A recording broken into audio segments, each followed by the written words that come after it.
Advisory Board meeting to order, February 5th, 2024.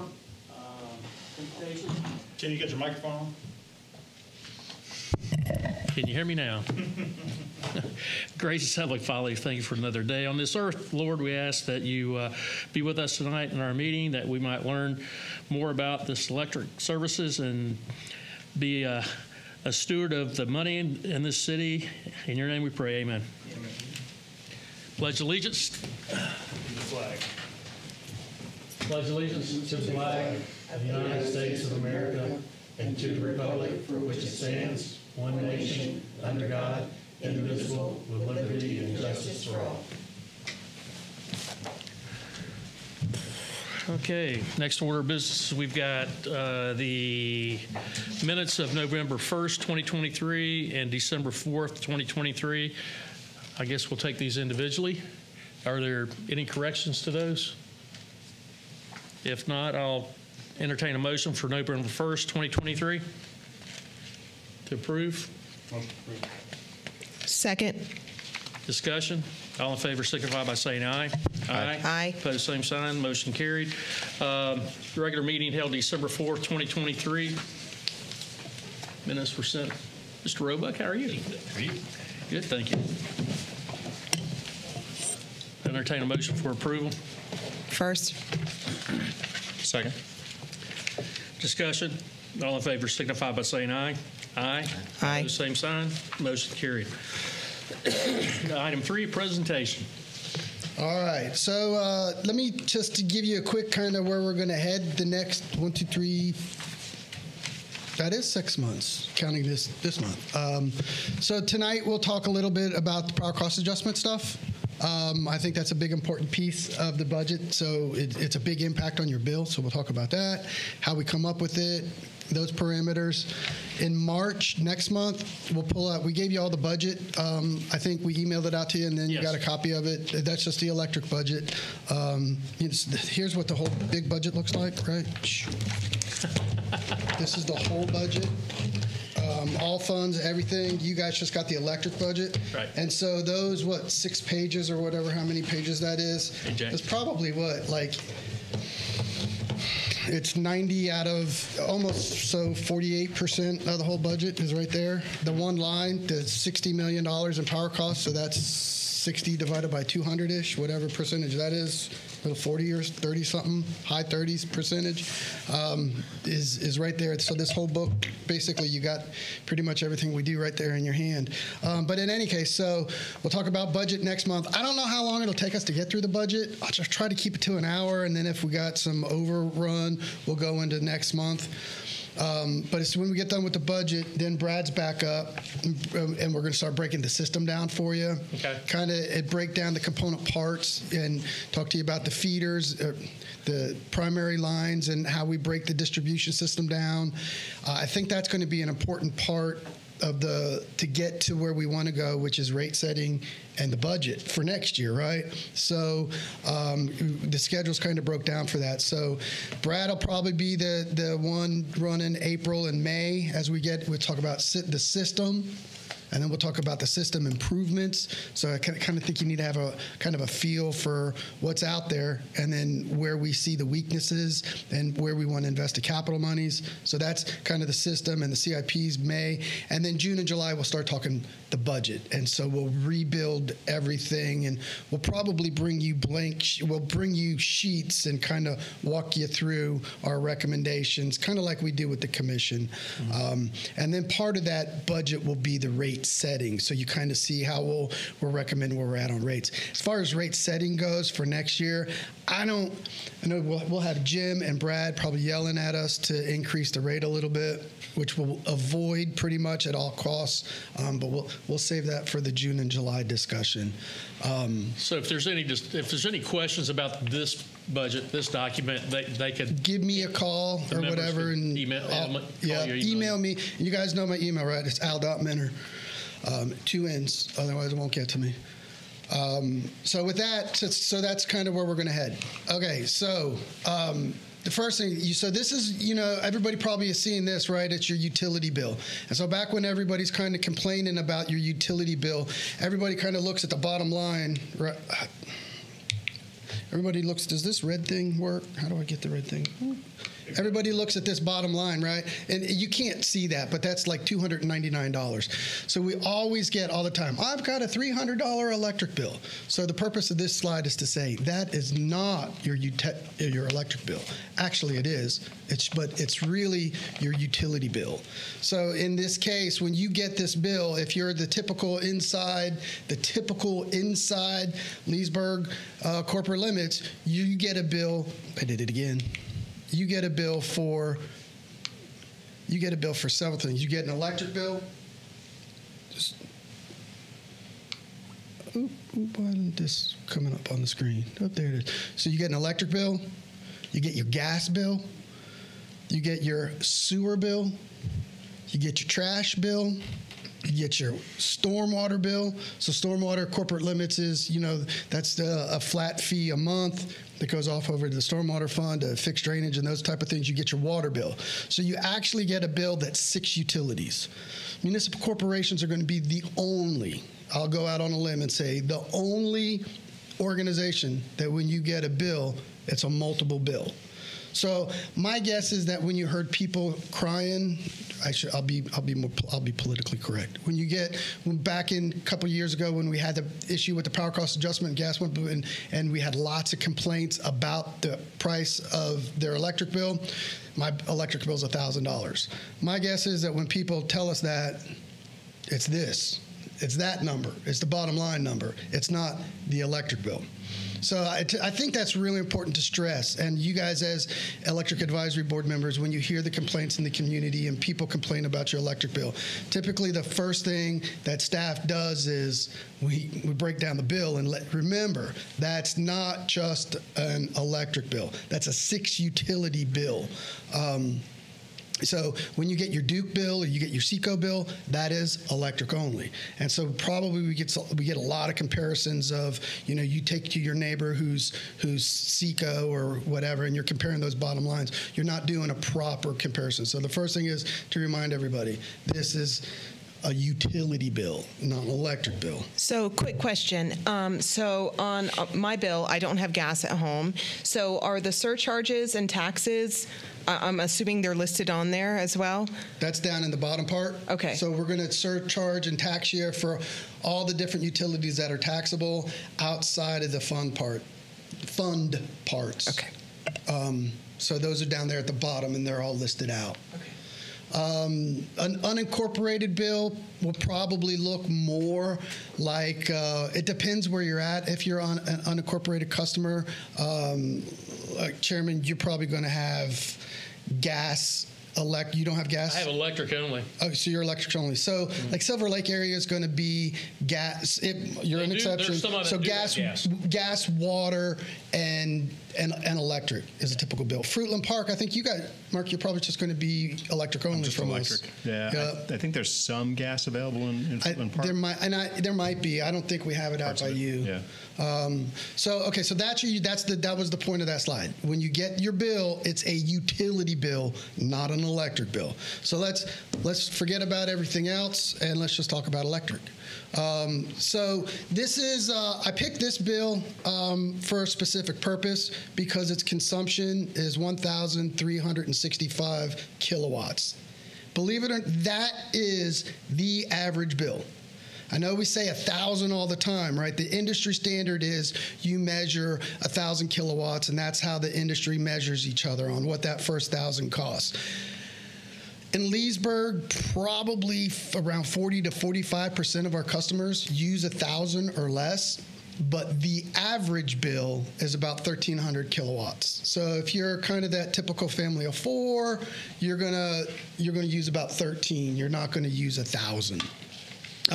So I use this because it's pretty close to what you can expect on the average consumption. So the parts of that, there's on a residential bill, you're always going to have 4 parts.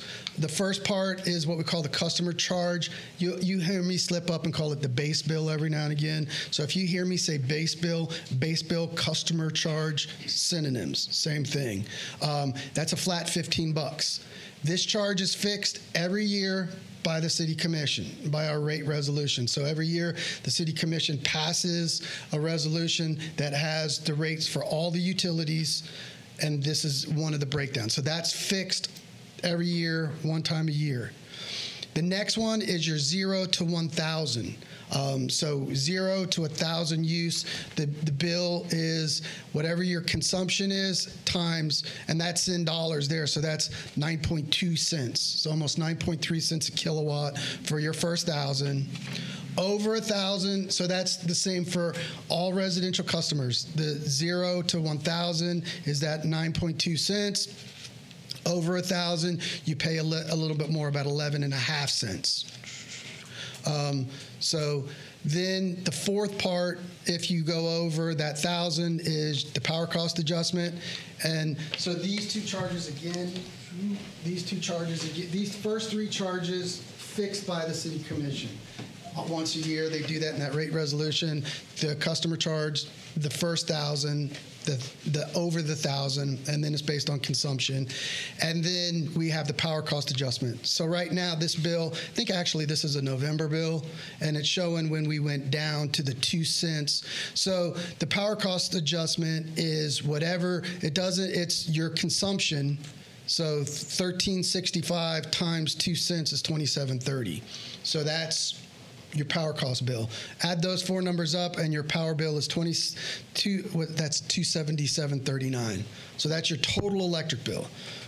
Jesse, you asked about taxes and all that. In that bottom part of your bill is when we calculate that. So I have a quick question. In comparison, I know that we run there's 13 that basically in Florida that run like we do. Okay, you're talking about the different types of electric? Yes. Okay, so there's 3 primary types of providers. Right. Investor-owned, co-ops, and municipal corporations. Yes. There's 4 investor-owns, but the big 3 is FPL, Duke, and TECO, in that size order, too. I want to say Duke, I saw a number the other day. It came from the Sentinel, and that article, if you read it, had a lot of errors in it. They said that Duke in Central Florida had around 1 million customers, I think, if I remember that correctly. It's probably about right. So there's basically the 3 investor owns. There's 43 is, I think, the number you're looking for, municipal electric corporations. Okay. And then I don't know how many co-ops there are in the state. I can think of about 5 off the top of my head, but there's probably a little more than that. As far as like numbers are concerned, how is this number running with other cities in the state? You know, I almost brought you that chart, but I was going to save that for some good news. No, so the good news is I'll give it to you in points, and I'll tell you what the numbers are as of about January. Right now, SECO is beating us. SECO, don't hold me to this, they're like 119. Okay, now I go back to the first 1,000. Okay. So these numbers are, you buy residential, first 1,000 numbers. SECO hangs out around 119. Mm-hmm. Mount Dora is also regional. They're beating us by about $1. I think they're hanging out around 125, 126. Next is Duke. Duke is still the expensive one in the region. They are hanging out around 175. And then we are 127.92. So we're about 127. So regionally, we're pretty good. Statewide, we're beating all the investor-owned utilities. FPL is typically always the lowest. They're hanging out now around 133. Duke, the 175. Dan, were you pulling that up? I want to say TECO hangs out around 130-ish. So we're beating all the investor-owns. On the muni side, believe it or not, we're really kind of middle of the pack. The low munis, I don't know who it is, but they're hanging out there around $110. The high muni is a GRU. You got the chart right there. GRU, and then Ocala. GRU is like 172. I think Ocala is like 166. So I'm going to say statewide, we're in a pretty good spot. Okay. I'd like to regionally. Really, Duke is our biggest competition regionally, and honestly, we're significantly ahead of Duke. and Seco kind of nip and tuck. And Mount Dora typically actually is always a little bit ahead of us. And then that goes back into a power supply situation. They're not in the all requirements project. They buy surplus energies and they put together their wholesale numbers a little bit differently than we do. So they see it a little more up and a little bit more down probably in their rates based on, who they're getting the cheap surplus energy from. So regionally we're hanging in there. We're, when people complain that, we're the worst in the best place to go is publicpower.com. Go to the utility comparison section, and that's the FMEA chart. That's where we're grabbing these numbers from on a monthly basis. FLpublicpower.com. Is that what it is now? Yeah, FLpublicpower.com. They put it out every And that's provided by the Florida Municipal Electric Association, and they do that. I think it's December is the last one they have up there, isn't it? So I'm doing all that from memory, so don't hold me to it. But I think I'm pretty close. So Dan didn't interrupt him. question. He's looking at the chart. What's the $15 for? So there's lots of different, and I can't answer that I mean, in a it's real just technical like- way. So that Where's the go-to? getting down. Everything is all included. So if you go to your chart, you go to your budget that you have sitting there in front of you. Well, I'm just trying to figure out. So All of those I are think like the reason it would exist is because if you want to hook up to Leesburg Power, whether you use it or not, like there's a cost to that. Like you turn everything off, well, you might want to turn it back on, and you ought to pay something. I think to me that's like philosophically why you would have a base rate at all. Is like there's a fee to have power at your house. I thought it might and be there's lots because, of different philosophy. technology, I have the to tell billing. you, I don't know our philosophy, honestly, on that question, getting down in some layers of the whole rate-making matrix, which really boils back to our consultant, who's Doug Hansen, and our finance director, Jim Williams. They're kind of more in the nuts and bolts of the rate-making. Kind of the philosophy on the base rate is that's a capital expense or fixed cost expense that everybody has, and it's your share of that. And then you get into the user fees. The more you use, the more you use, the more expensive it becomes. Hence the steps, and then the power cost adjustment. And I got some more data for the power cost adjustment. So that's the flex. Absorbs the flex and fuel, which is in power purchases. And I'll get to that in a second. I got a slide on that. So those are really kind of the four main points of the rate structure. Residential. Residential rate structure. Yeah, commercial gets a little bit different because commercial can look like residential if you're not a demand customer, and then if you're a demand customer, we charge you for demand, and I'll show you a little bit of that how it affects us. But I would say probably 80% of our base is customer or is residential. So that's kind of the matrix that everybody looks at. So base rates and how we make the rate structure. Now we're going to get into the power cost adjustment, because the power cost adjustment is probably the most elastic in that rate, and it's what we've seen as the driver of rates going up and rates coming down. This chart, it's actually I think it's probably the most complex chart. It's really not that complex, but it also gives the most information as well. And it's a super easy chart to understand once you know everything you're looking at. This chart is, and I'm away from the microphone, but it'll be all right, I guess, until I get yelled at. Okay, so this chart shows us about four different things, and I'm going to start in the middle, this kind of pink area. Every accountant, government, finance, officers association, standards for accounting is in your pocket, you want to have a 90-day surplus of cash.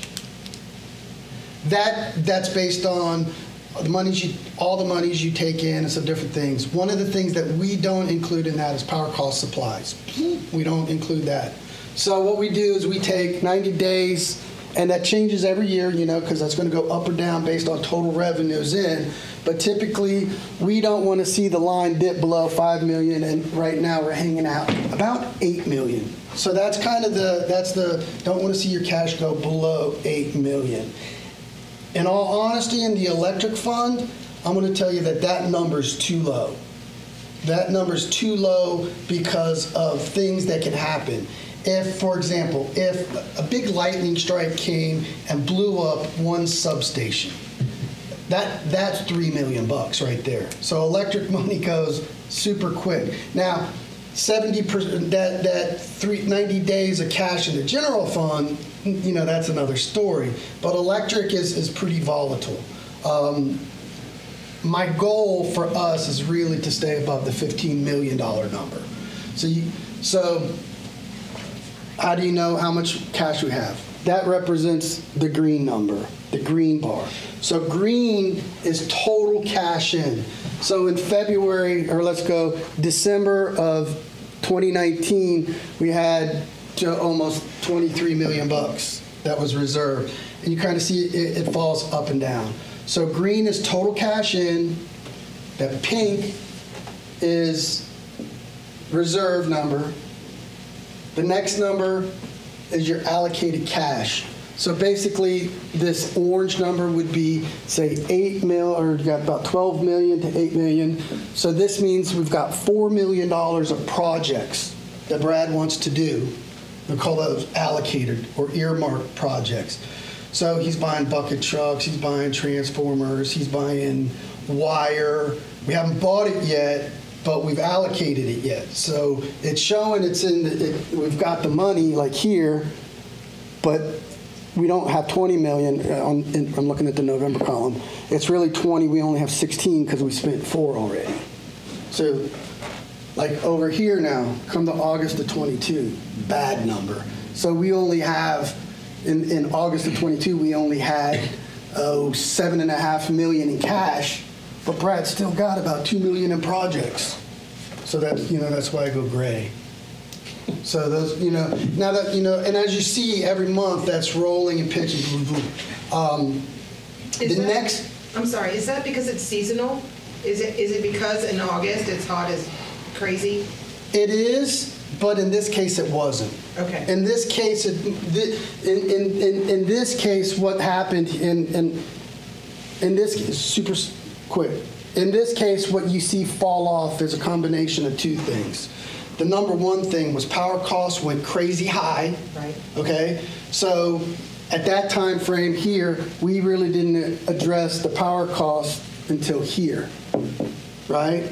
So from say this peak of August 21 till, and it was August 22, that's the $12.5 million. Remember that number? We said that was our loss from power costs. The other issue that's going on in there is post-2000 inflation. Just about everything Brad's touched is almost double. So like you see the typical transformer that blows up, what's that cost about? $2,500 bucks. Yeah, pole mounted. Pole mount transformer before 2000, $2,500 bucks. Now that thing's about 4,000, and more wait times. Mm-hmm. So then that's where Brad starts getting worried. That's kind of our internal argument now. Meters is another thing. A meter used to be like $150. Now a meter's $300. And then there's the wait time. So over 2 years.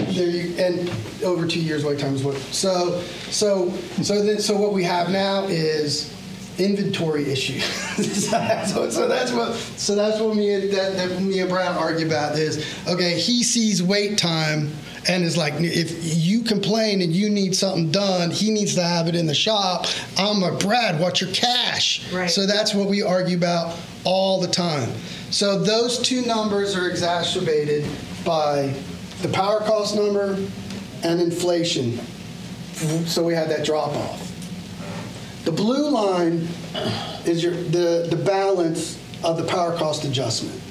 I showed this, I guess, going on back when we had that big increase in the power cost adjustment number. The magic number is $3 million. The fluctuation, we want to have $3 million reserved to absorb the ups and the downs of wholesale power cost supplies. So we try to keep $3 million in reserve. So when this is up over $5 million, we think that's a little too high. So that's when we could nip the power cost amount down. If it's too low, then we start eating up our cash, and we need to get it back. So then that's an over recovery when we're bringing in too much based on the elastic cost of power, or too much, we got to do the opposite. The trick to this chart is this number is embedded in the green chart. So it's not 5 million plus 20 and we got 25. So this looks all really happy, right? Oh, we got 20 million bucks. That is 20. That was right. But really, cash that you can use for anything except power supply was really 15 million because the balance here was 5. Right. So just keep that in mind. This green chart shows the power cost number. But the power cost number I thought was super important to bring out because as this drop, that's a good illustration, easy way to explain. We've lost cost, we've got to increase the power cost supply. So when we increase the power cost supply here, I don't remember what our power cost was then. I want to say it was like 1.75 cents per kilowatt, and we went up to the 7 cents. So this shows how, the recovery. How often can you do that? Every month. I should have said that back on the other slide. So if I jump back here, so you got the customer charge fixed. We look at that annually. The per kilowatt charge fixed. The power cost, what we're calling here bulk power cost adjustment, PCA, BPCA, or BCPA, all those are synonyms. I end up calling it power costing, but same, again, synonyms. That charge, by our resolution and our policies, the commission allows staff to manage that on a monthly basis. So the heartbeat of this presentation is going to be, how do we manage that? So this chart. So here's where we were in November.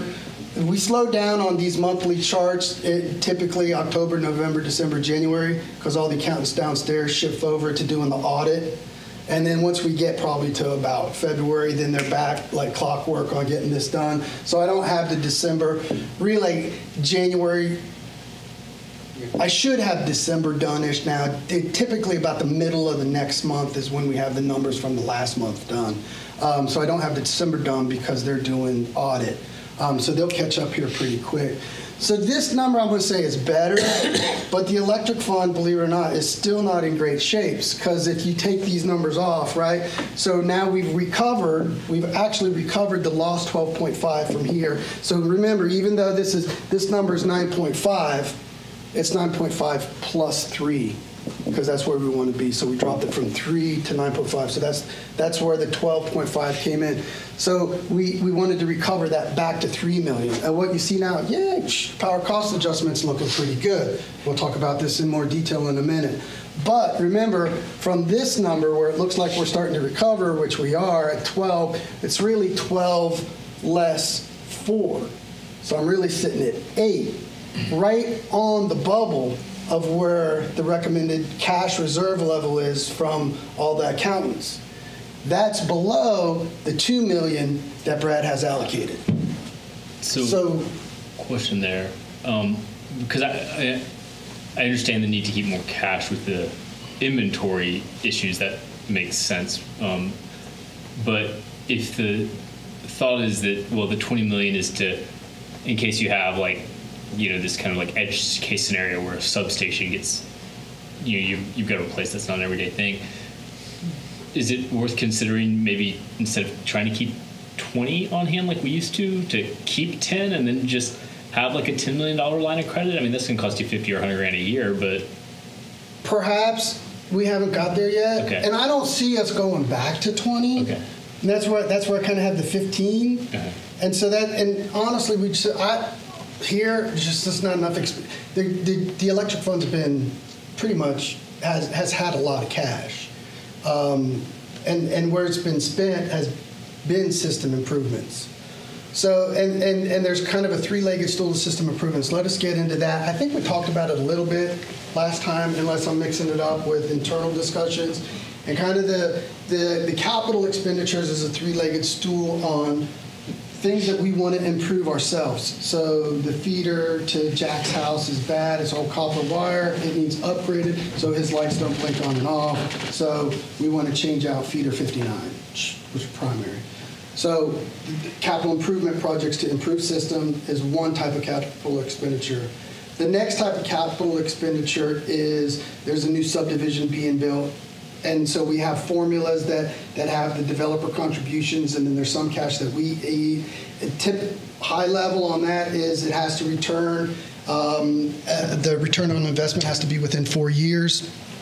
If it's above 4 years, we'll work out a plan with you on how the contributions that you have to provide us to build your extension.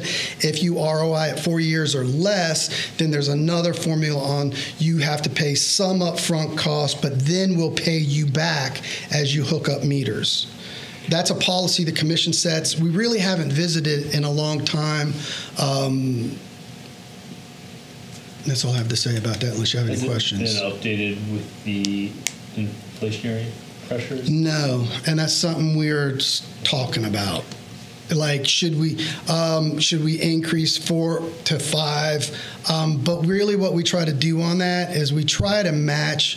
Again, that's another area where we try to match the competition. But the number that you come up with, that's on a per project basis. So that is based on current costs. It's based on current costs. It lags a little bit in the warehouse, but as I was saying, we want to be competitive with our neighbors, Seco and Duke. So when we look at commercial projects, trying to use the same formula that they use to develop customer aid contribution. In the residential is, we developed, we come up with a cost to build the subdivision. As they build it in 4 years, they get that money back on a per lot basis. So they gotta fight. They gotta dog in a fight, so to speak. So they gotta build out to get that money. If they don't build out, then we're gonna keep some of that. So in English, we don't want someone going off to Duke and they're building a subdivision and their delta on the ROI is $3 million.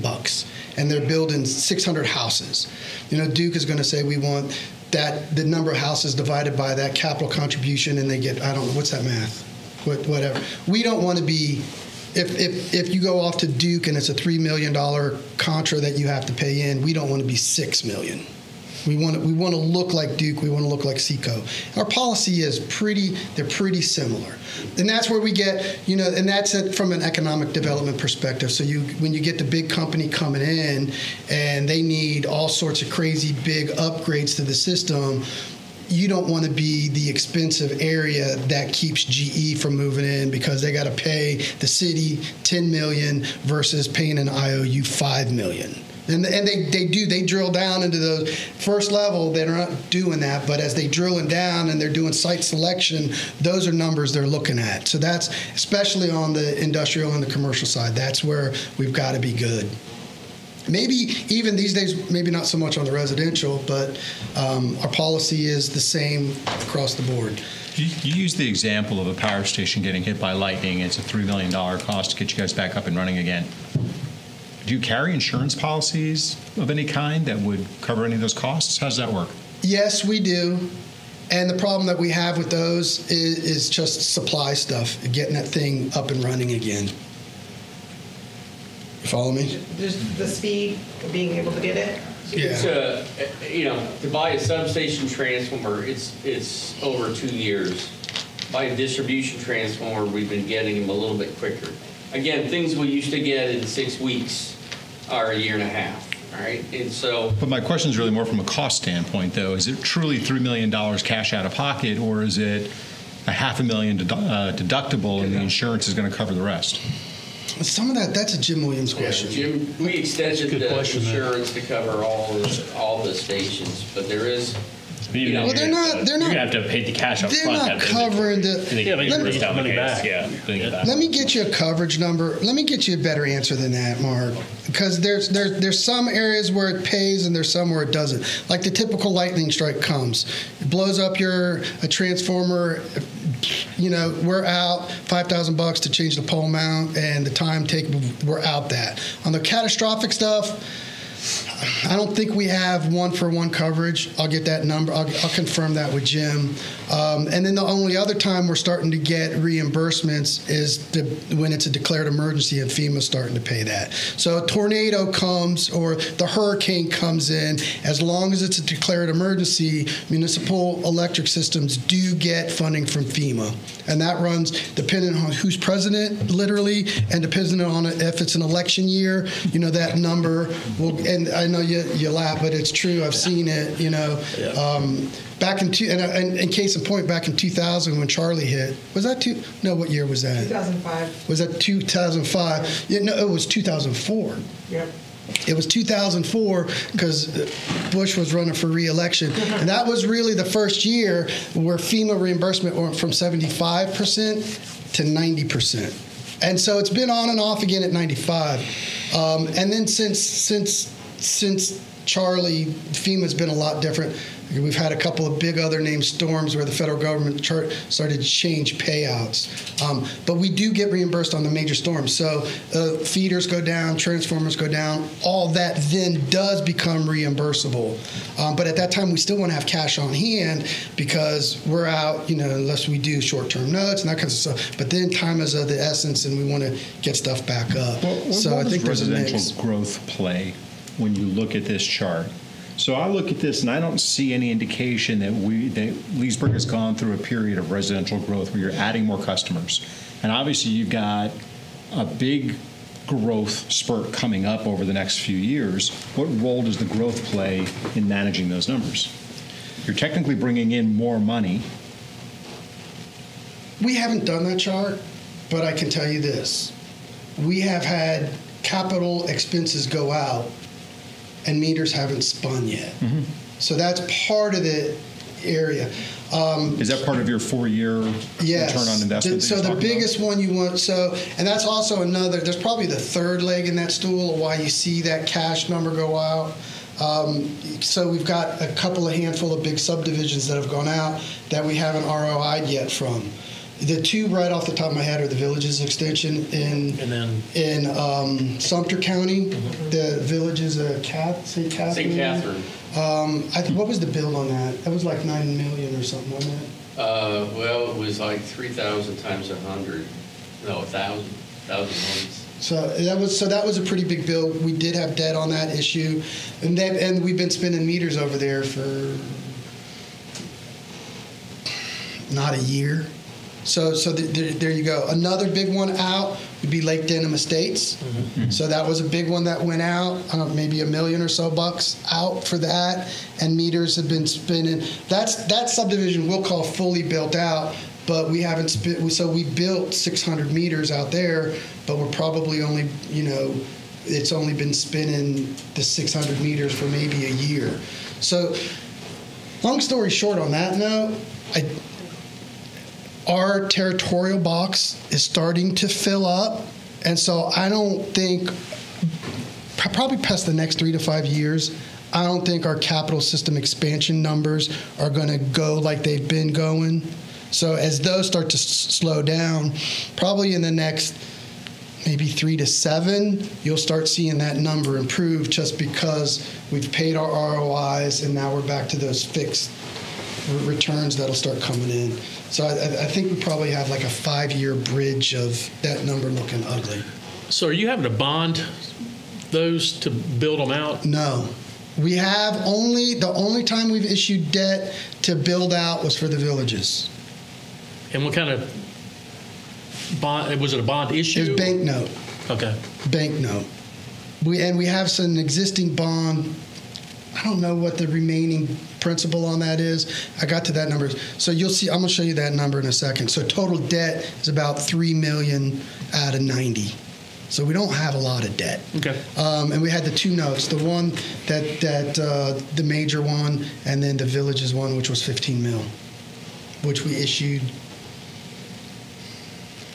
19? 3 years ago. 18? How many homes was that 15 million? About 1,000. That 15 million but it was some other system improvements that we did as well. So that's kind of how we track the chart. So now you got kind of how your bill looks like, how the cash flows, So this is the crazy power cost adjustment chart. So essentially what we did, I don't know if you can even read that, but this is the magic behind kind of everything crazy. So what we do is we track our power cost expenses, and those are the first lines. So you have it, and then we have three sources, or we had three sources of generation. So remember, go back to the components that make up the bill, or that make up service: generation, transmission, distribution, metering. These costs are generation and transmission. So this is what we would call a bundled wholesale cost. The transmission is weaved into energy, or actually it's got its own line, but that cost is weaved into the energy portion. So we got our capacity. So that's your demand. So this bill works like if you're a demand commercial customer, you get billed on the energy you use, the amount of kilowatts that you use, and one time a month when you peak, you're drawing a certain load. You have a cost for what you peak at. So that's called capacity, and we have three power plants, if you will. The ARP, which is the All Requirements Project, which is the lion's share of what we do. CR3 is Crystal River 3. That used to be nuclear energy we bought from Duke. You'll see zeros in that all the way across. That's because we don't take energy from Crystal River anymore. When the nuclear power plant had the maintenance problem and I don't want to say blow up, but became unusable. We got a settlement back in 14 or 15. I can't remember. I think the settlement was $8 million. So that's, we haven't zeroed that. And then we have St. Lucie. So we have a piece of the St. Lucie nuclear plant, which is an FPL plant. But when FPL built St. Lucie, they sold parts of it out to everybody. And FMPA, through the St. Lucie project, we purchased a piece of St. Lucie. You will see that change in the capacity numbers. You'll see that change in maybe a couple years. So you'll see ARP Solar 3 will be the next one in there. So we bought a piece of a solar project that, what's it, 50 megawatts? 18 megawatts that FMPA is building. So we'll have a little solar piece once that's up. We anticipate fiscal year 26-ish. So you'll see a third number there. So those are our usage rates. So 110,000 kilowatts or 110 megawatts. You'll note, well, it's the same, pretty much. It's steady. That's not indicative of what our peak is. Actually, our peak capacity was 125 megawatts. We hit the peak last year. One of the things that FMPA does is we smooth out the capacity charge, so that we'll have peaks and valleys. So one month we'll have a peak of 125 megawatts. The next month maybe we only peak at around 80 megawatts. That's kind of the middle line. And so that really came from FMPA. They've done that for the last 2 or 3 years, where they're smoothing our capacity charges. And you see that carried over from the ARP project and the St. Lucie project. So that's part number one. Part number two is the energy charge. So every kilowatt that goes through that we use citywide, we pay for that. We bundle that out. And so the top part of this is basically you come down to the different, these are the component, just like the rates that we have, the 4 customer charge, base 1, base 2, base 3. These are the determinants that go into figuring out the all requirements bill. Mm-hmm. And so this is basically coming down now. Once you take those usage numbers, you get down to this chart, you got the total FMPA power bill, you got the total St. Lucie power bill, you got the total power bill, and then your cost per megawatt. So this top half, how much does power cost throughout the year? And then we come into some fixed things now that go into the variables of how we calculate. Based on the formulas that we've come up with, we say that this number, you can't hardly read it, but it's 0.6524. So we're saying 6.5 cents of every kilowatt that we buy is fixed. Everything above 6 is variable. So that's where we start adjusting the fuel costs. So that's kind of important line number one. So then you jump down into this this line, why did I circle that? That's our fixed cost. This number is what I was trying to highlight. So 6 cents. Then now we come down, after we throw all in the mix and do our math, we come down and we hit our over or under recovery numbers. So this number, I think that says 1.5 million, $500,000. If it's black, that means we over recovered after we put all our math in. And if it's red, that means we under recovered, meaning we didn't charge enough for the energy based on all these determinants.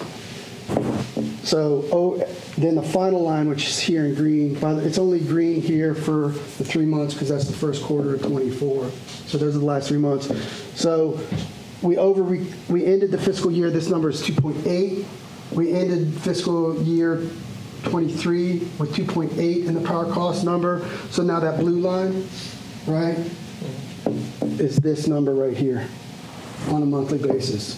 So we ended at 2.8, we over-recovered 1.5, and we had a balance of 4.1 in the power cost. So that's a little fatter than we like. But so why is it consistent? Because you see the fluctuations throughout the year. So, and typically where you start seeing recoveries is when it's hot, because usage and peaks kind of balance out and you sell more kilowatts, you make a little bit more money. And then in the winter and the lower kilowatt sale months where we still have high demand but lower usage, we start seeing a loss based on that. So it's just like in this year alone, 1.5 over, $500,000 over, $500,000 under, $500,000 under, 100 and that's 191. So that's almost like a break-even number. And these are budgeted numbers. These are budgeted numbers. Well, these are estimated. We don't budget these per se in the budget book. We budget this number. Right. This number is the budget number. But you know, as this changes, these are going to change over under recover, right? So they're all related. What's that number? I'm sorry, I can't read it. This number? Yes. 44 mil. Okay.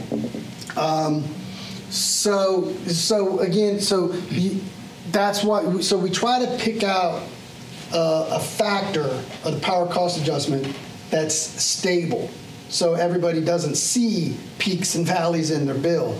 So what we do, really, we do this on a regular, we do this on a monthly basis when the FMPA bill comes in. We come back, we balance these, we plug the numbers in the chart, and we start doing prognostications based on these numbers that help us set where the power cost adjustment should be. So you kind of see how we fluctuate up and down. And so, like here, for example, we got 4.9. We were at 3, and then the other number in this chart, you can't see this again, my apologies. But this number here, that's the actual power cost. So when you go to your bill and you see that number, this is the assumption that we've made, that we've set. So we started out the fiscal year at 3. And we started seeing recoveries. You go back to that blue line you saw. So we started seeing that 3 cents. We were at 7, and we started bringing it down as we started over recovering, as we were trying to flatten it out and keep it steady. So we started the fiscal year with an assumption of 3. If you go to our website and you look at the electric rate watch, you'll see our assumption for the entire year of what we thought the power cost adjustment was going to be. And then there's the next chart down there shows the actual. I want to say we started out at 3 all year long. And so when we hit this month, we started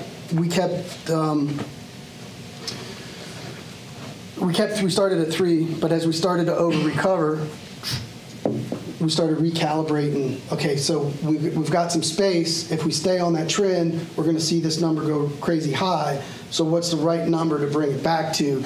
And the magic number we came up with is 2. So case in point, end of October, we had $4.2 million in the power cost adjustment.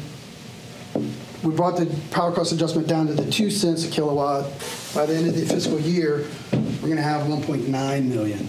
So that's technically a loss of about $2 million. So 2 is the right number. But remember, and again, part of the setting this rate is when we get into October, November, we come off these big months, we know we're going to go up a little bit. So by the time this October rolls around, it's a good recovery month. So even though we end at 2,000,1.936, pretty comfortable that come October, November that number gets better, and then it goes on its trend. Let me turn this off and put on that Excel chart. And I'll show you kind of how this works a little bit. Excel? Yeah. So while she's doing that, And so, the electric department's its own entity, right? yes. So all the money that is recovered in the electric department stays in the electric department. It doesn't go anywhere else. No. No, it goes in general fund, right? Not all of it. I'll end with that. I'll break Today's down. conversation? Okay. The last chart I have for you is to show you where your electric money's going. Okay. So here's the chart. It's in Excel. Andy, go to cell G. This one. The numbers are lopped off up there. So watch this number. If you go. Oh, it's not on there. Go back. Okay, so just for fun, that last number, which is the O column, September, 1.936. Everybody sees that? Okay, I'm going to go and I'm going to say, let's say we didn't ratchet down the power cost adjustment and we kept it at 3 cents all year long. So we went from, what was the number? It was 1.9. And so I'm at 6.2. Yeah, now drop it to 1 cent. Let's see what it does. Okay, and what you'll see, no, that's exactly what we do. And so go in that same cell. And so let's say let's say we want the bill to be cheaper. And remember, every penny is $10, right? Mm-hmm. So if we dropped it to 1 cent, you're going to save $10 per thousand. But now look at that. But now the utility is under recovered 2.3. So that's an ugly number for the utility. A nice number for you, bad number for us. Put 0.015 in there. I'll drive for a minute. Was that what you were trying to explain when you said that you guys were kind of, I'm going to paraphrase, but as I understood when there was the big meeting that night, you were explaining that the utility was cash rich and it was slowly being drawn down because it was cash rich. As the costs were going up, the surplus was coming down until you dropped below the point that you needed to then readjust again? Is that sort of? That's exactly right. Okay. Plus all the other stuff. Okay, so the driver of this is the power costs. But then the growth numbers, the ROI, when I'm building stuff, we're not getting meters back, capital expense, all that goes in there. So it's all part of the equation. But the number one biggest cause is power cost adjustment. So so November, it says December, but they did it back. So then we come back here, we're still under recovered at $0.015. So that's $15.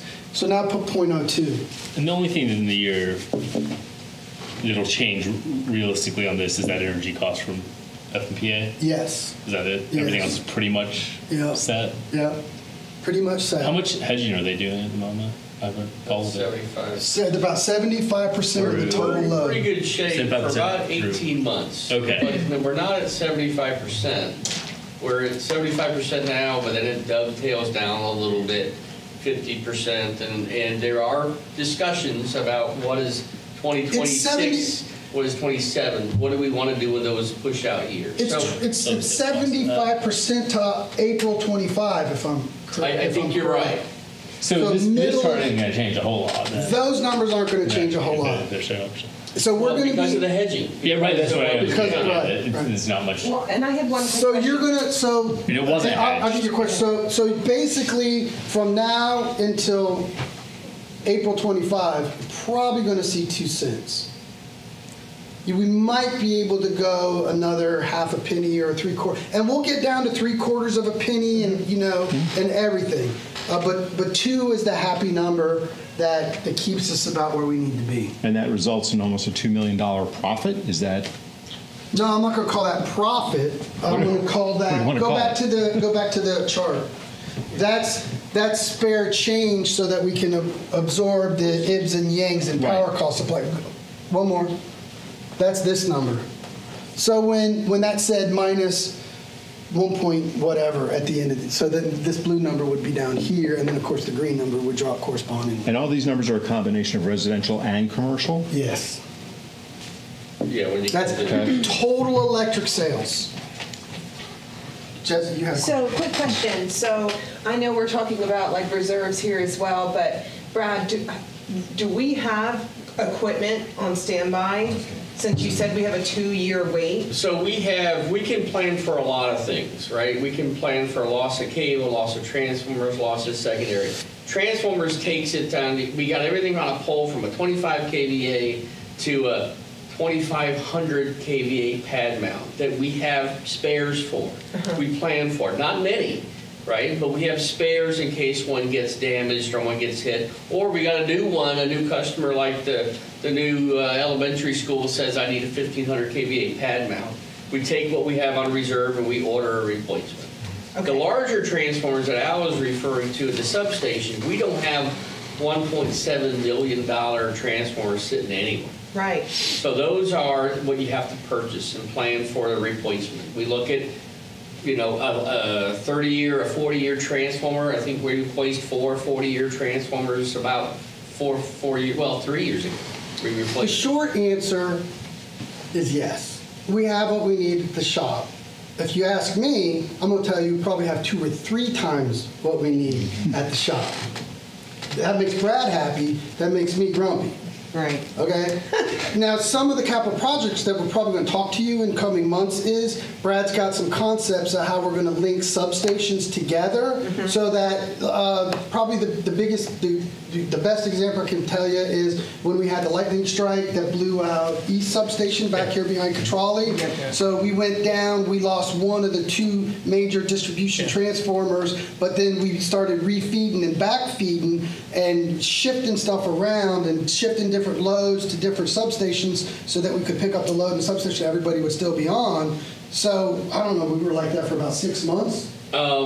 No, but we lost 3 transformers that night, not 1, and we used other feeders to pick it up. Now, Duke was able to get one of the transmission lines re-energized, and they got the station hot, so we were able to restore our load. But that unit transmission was out for months.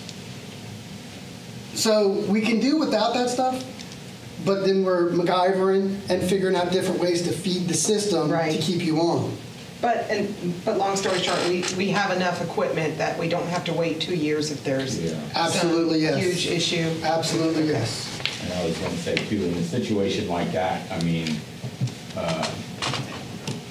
if you needed, say, a $3 million substation transformer, and and you don't have one on hand, which I understand, but could you buy one from somebody that might have one? So say Jesse and I are both in the restaurant business.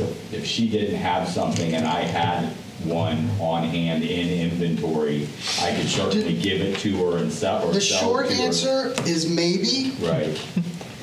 The emergency answer is we're going to divide the system and figure out how to keep everybody on if one goes down. Right. That example of when that thing blew up, that's a freak accident. Even a hurricane comes through and we don't see the substations blow up.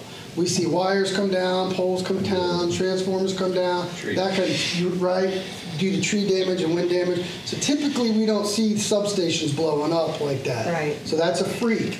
Doesn't mean it won't happen again, but odds are probably not, right, knock on wood. But then, as I said, when Brad, so one of the concepts that we have, and we'll talk about this when we get to budget time, which will be a couple months, is linking some of our substations together with our distribution voltage so that if something like that happens again, we can shift load easier and keep everybody on.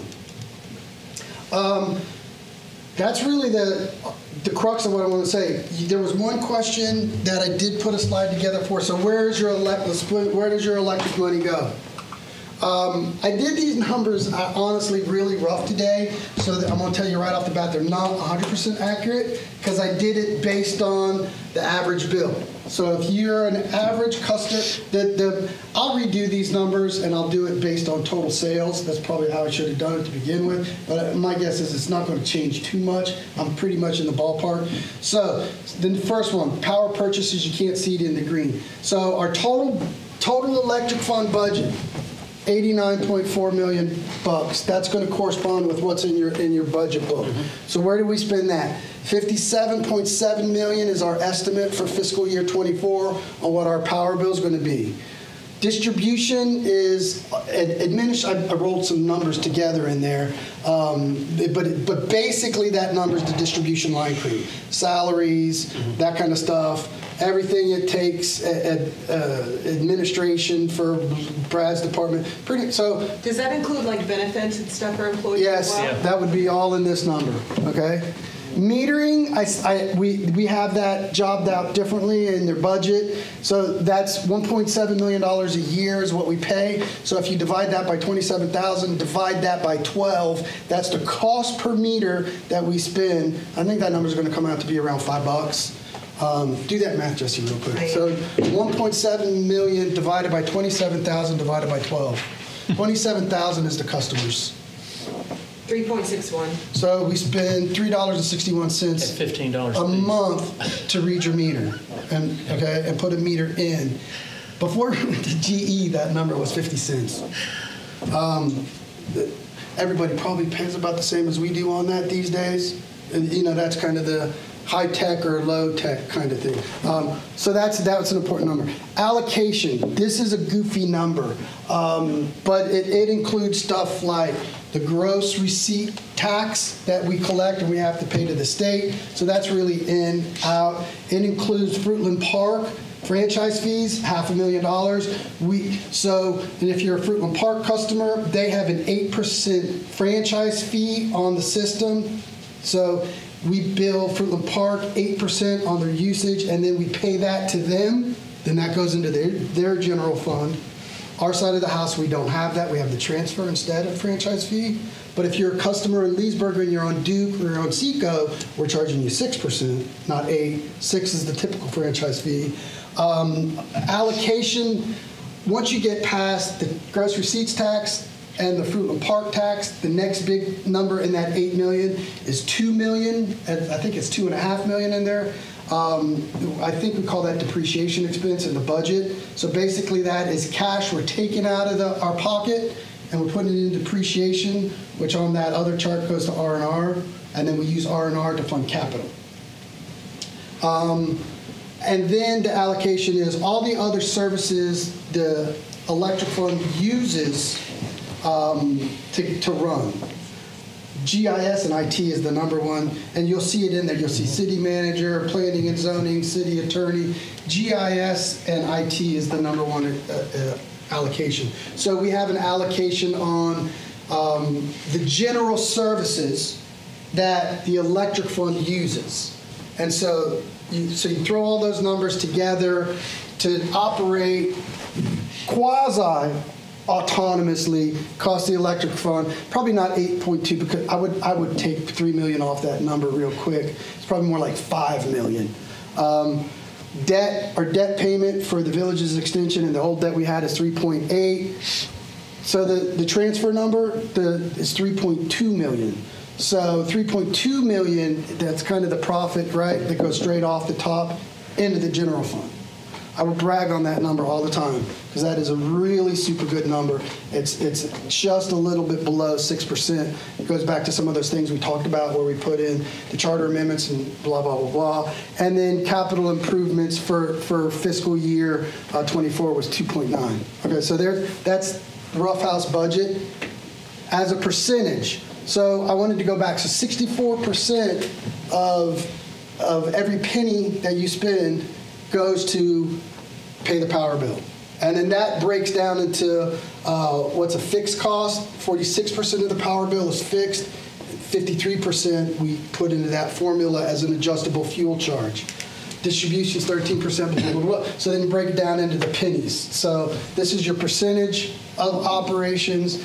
And then if you have the typical 1365 kilowatt bill, so every kilowatt, you're paying about 8 cents to buy your power, 1 3/4 cent to Greg David and the guys to keep your meter coming. You're paying 1/4 to Alan in the meter shop. You're paying 1/4 of a penny. You're paying a little over a penny to Mike to run your computers. You're paying half a penny for debt. You're paying another half a penny to the general fund. You're paying about half a penny to CIPs. I promise it's my last question, and it probably is too long for tonight, so it could be an email.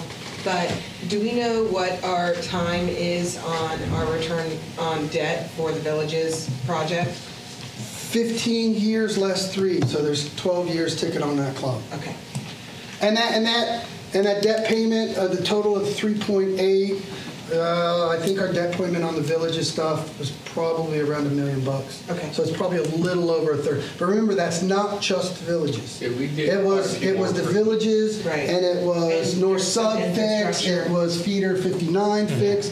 So of the 15 million, I'll say probably about half of it went to the Villages, and then the other half went to other So system we're stuff. 12 years out? From being debt free? Yes.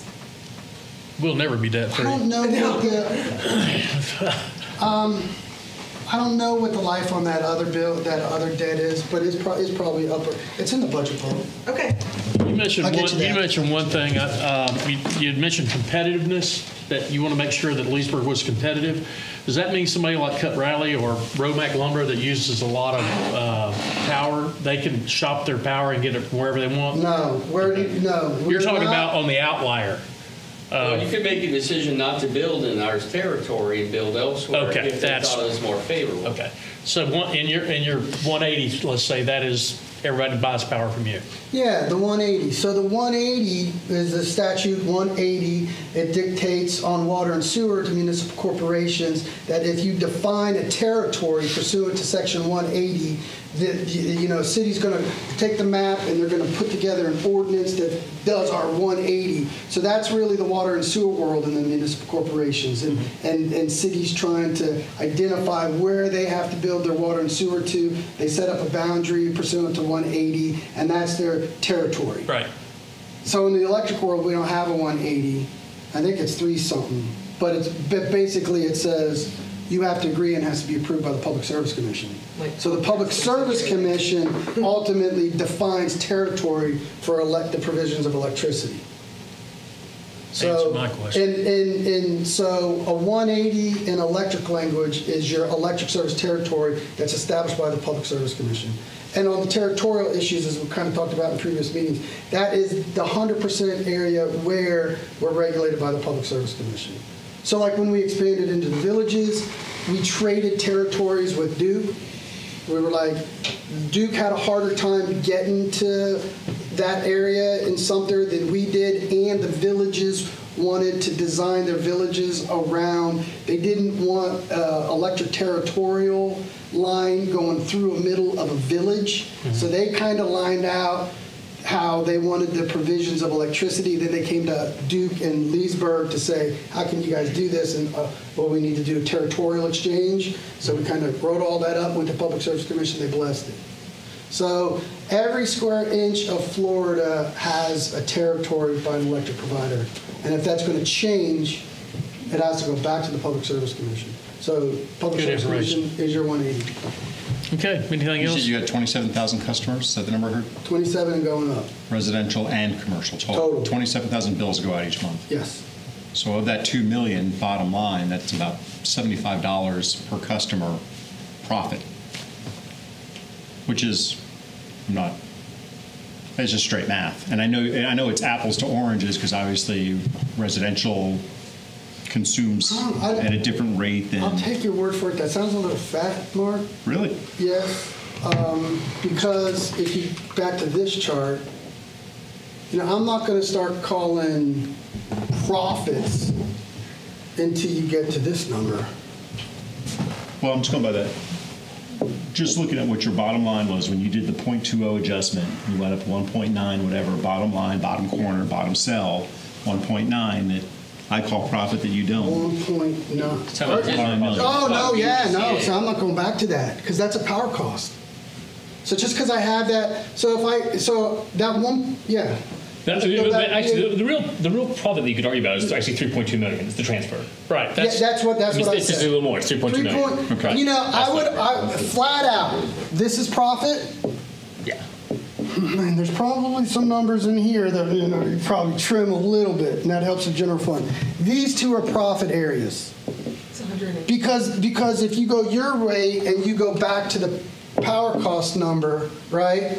That's number that's in the bank. We're sitting on $3 million, so I'm not going to call that profit. I'm going to call that, if a crazy spike happens, I got $3 million to pay the power bill. I mean, so that's the a cost of doing business. Right. And if that number goes, if this blue line goes up and power costs come down and we start significantly over recovering because we start seeing a decrease in our power cost supply, the utility is going to give that back to the customer by lowering the power cost rate. So yeah, I would not say at all that that's Can you go to your next slide? 1.9. Right, that's not a profit number. So what's going to happen, so at the end of the fiscal year, this blue line, you go out to this October or September, this blue line is going to be down here at 1.9. Okay. See what I'm saying? Yep. So if you go back to every one of those numbers here, this number right here corresponds to this right here. Okay. All right. Perfect. Any other questions? Yes, sir. I got a procedural question if we're done with this. Okay. Just the decision, still trying to figure out what our role is, and we are a new group. The decision to no longer absorb the transaction fees for credit cards and debit and all that. Was there any thought process at all about running that by the advisory board before that decision was made, or do we not figure into those types of conversations? I'm not challenging it, I'm trying to understand it. Because if we're going to sit here and we're going to come up with all of these recommendations about the budget, and it's really just going to fall on deaf ears anyway, and the commission is going to do what the commission is entitled to do, I'm just trying to understand our role. The purpose of this body is to serve as an advisory board to the City Commission on making decisions about the utility. The decision to roll back the credit card payment was made by the commission during the budget process in August of last year, before this body was assembled. The concept to put this body together probably started in 17 or 18. When we amended the code to have an advisory board. There's two models in public power. There's the city commission-based manage the utility, and there's the utility authority-based model to manage the utility. If you have a utility authority-based model, the advisory board is not called an advisory board, it's the authority. Typically, the city commission will appoint the authority, and then that authority manages the utility. And there is a iron wall between the electric fund and the general fund in terms of autonomy to manage the electric fund. Kissimmee Utility Authority, Orlando Utility Commission, Jacksonville is the Keys, the Key West. Those are Fort Pierce. Those are cities where the city commission has separated the electric fund and given the keys to the car to the authority, and they appoint the board. So the involvement of the city commission in those organizations, pretty much the only thing they do is appoint the authority members and take the pilot. So pilot is the fun word for transfer, payment in lieu of taxes. So in authority, you'll see payment in lieu of taxes versus transfer. but a pilot is a transfer. The world is getting ugly for municipal utilities, I think, in terms of legislation, in terms of outside customers not having a say. There's taxation without representation, these type of things. Well, I think probably on the surface, those arguments have some validity. Practically, I don't think they're true. And you may argue with me on this, but even though outside customers don't per se have a vote in Leesburg on what the ultimate decision is going to be, such as adding the $1 and the $3, such as what the final rate structure is, this commission, I think, has had a history of listening to customers or explaining to outside customers. And even though you don't have a direct vote, I think there is influence. And I think there's influence beyond what influence you would have at the Public Service Commission. So I wouldn't call it taxation without representation. Immediately to answer your question, I think probably in the long run, municipal utilities that do not have a utility authority will probably eventually be forced into having an authority. I don't know when that day comes, if that day ever comes, but I think the foresight of the city commission when they created this back in 1718 was they saw that day coming where they would have to they would forcibly be given up control by statutorily, and so we better start preparing for that. So we kind of had those discussions in 18-ish when we created the advisory board, but the legislature wasn't going that direction. And we didn't have a whole lot of interest in it. So it's kind of happy and merry as you go, same old, same old. So I think, Mark, where we're at now is we have some of the same old issues where the commission still controls. So I think maybe you'll have some frustration, or the commission this advisory board may have some frustration saying, hey, you need to be there. And then the commission will say, no way, this is what we're doing.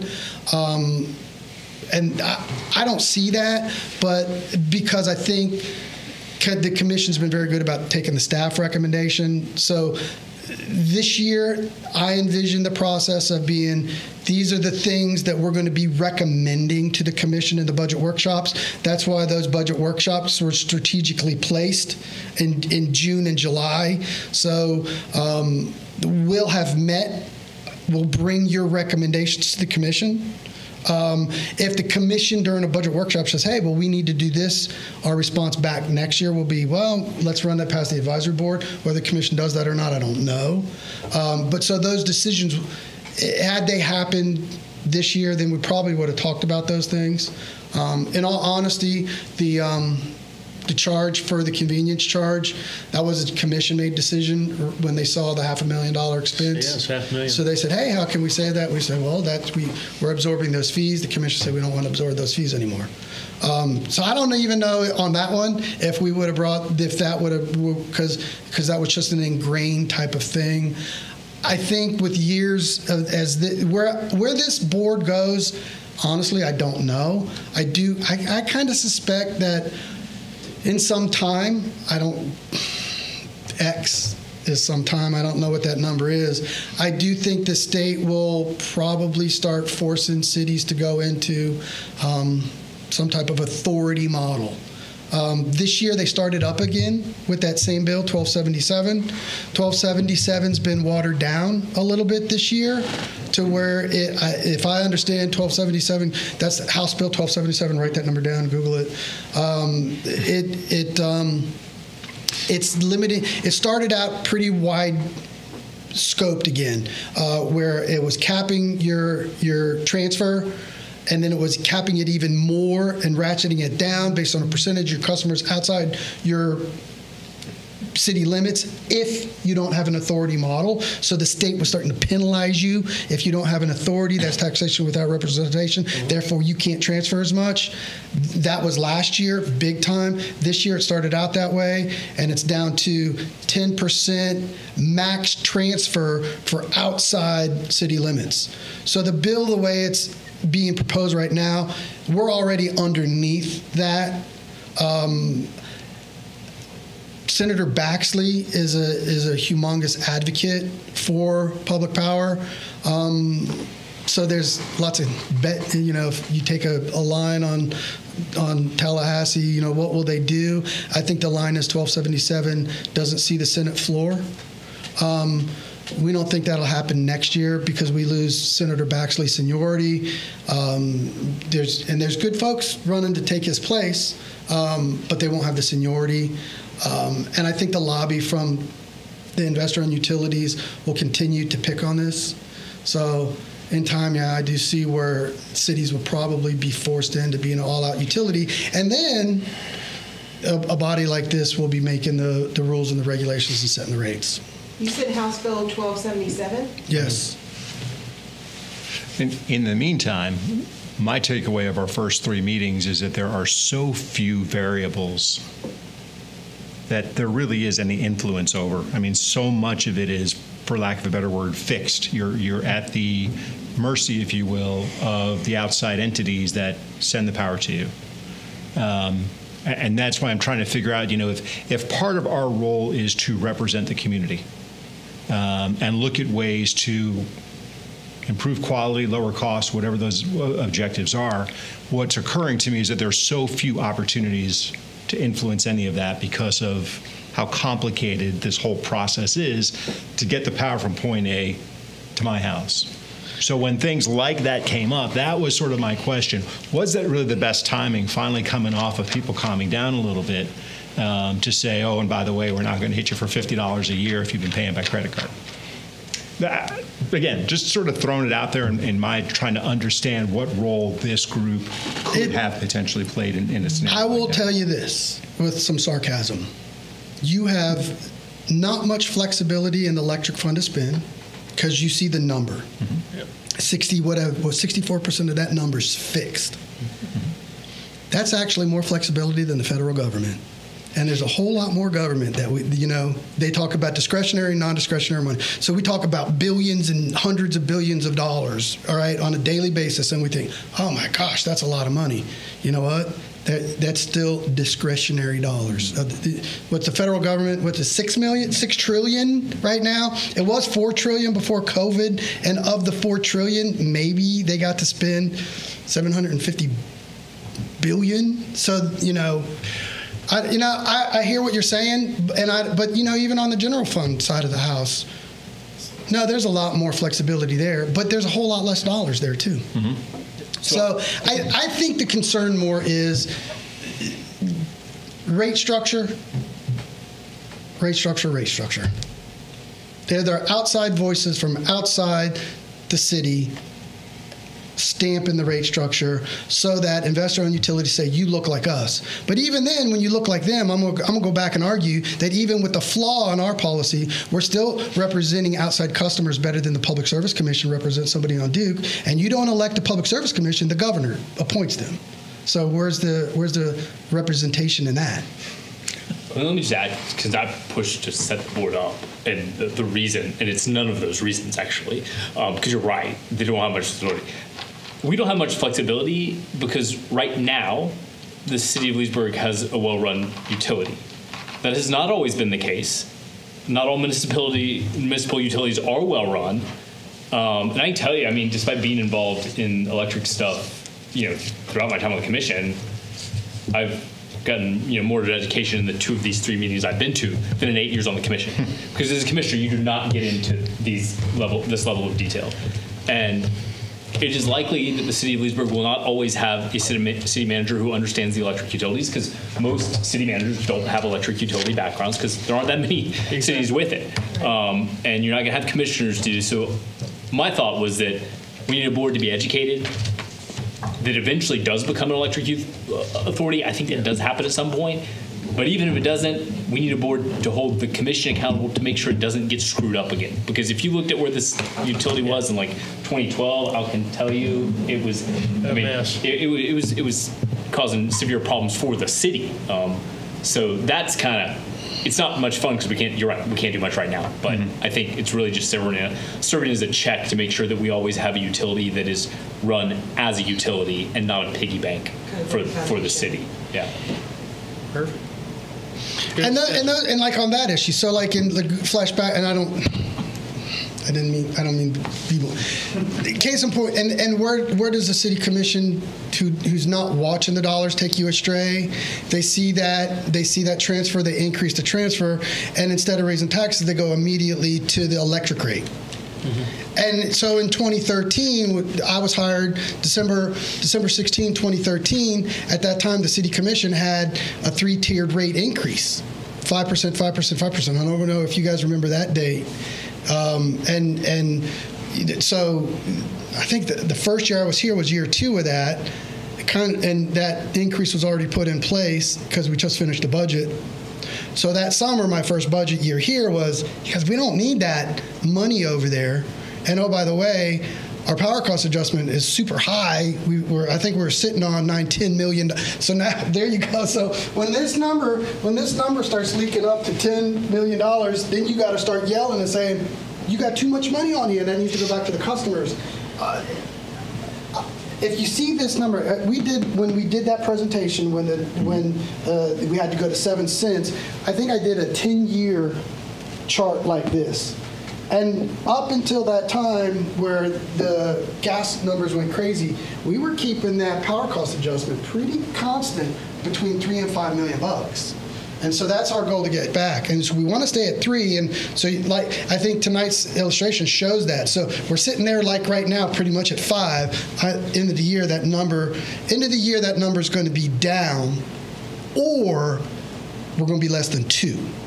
So where city commissions go astray, they hit the utility, they go to increase utility rates, and take more money out. So, case in point, I think we were at 127, 138. This is per thousand number. And I think we were scheduled to go to 142.50 or something for fiscal year 14, whatever that was. We said no, we're going to stay here. And then Duke blew up, and then we came up with the 4 point. This was even, I think, before you got on commission. Were you there when we did the cost reduction plan, and we took the Duke money, we took the power cost money? This is why I think this is so important. Is it's really easy to believe that. I was advocating for the 5% increases. I mean, I thought it was a good idea. Like, hey, let's not do taxes. Let's just do this, because it sounds really good if you don't understand utilities. Yeah. Good. Yeah. So I think So in that case, I think we've got our bases covered, and I think eventually, I do think that It's a checks. It's a check and balance. Yeah. I'll throw 5 years out just to start the betting. Yeah. 5 years we'll be forced into having an authority. That's my bet. And Mark will run it. But we're on 2-year terms now. Actually, it's 4.